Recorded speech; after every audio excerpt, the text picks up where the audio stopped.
85 dienas mums priekšā.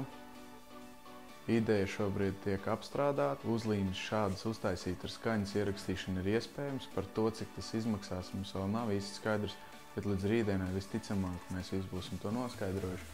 Šodien katrs strādā savā mājā, savā vietā, kur viņš atrodas. Bet principā diena ir ideāla, jo laukā līst lietus. Līdz ar to perfekts laiks, lai strādātu, jo nekas netiek arī palaists garām, nedz pēdējās siltās dienas rudenī, nedz vispār nekas. Tā kā ideāli mēs varam pievērsties tieši mūsu projektam un strādāt ar to.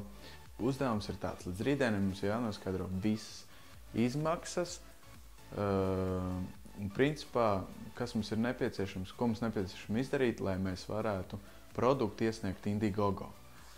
Darba ir daudz. Tu zini, kas tev jādara. Tu zini, kas tev ir jādara. Spiedz subscribe, nolaiko, nošeiro. Un principā seko mums. Seko vienkārši par to, kas notiek.